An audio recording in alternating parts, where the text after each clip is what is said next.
সুন্দর বস্তু কেবলা অর্থ সামনে কর, মুর্শিদ কেবলা সামনে রেখে দিল হুজুরি নামাজ পড়।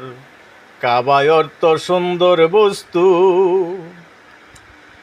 আশেক তুমি রোজা রাখো, যেই রোজায় মাসেক মিলে, পীরে যাহা নিষেধ করে খায়ো না জীবন গেলে।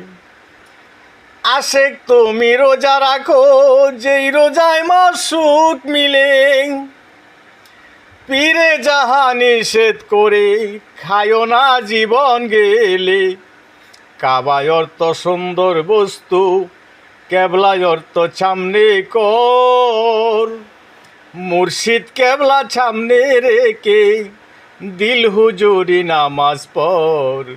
কাবায় অর্থ সুন্দর বস্তু।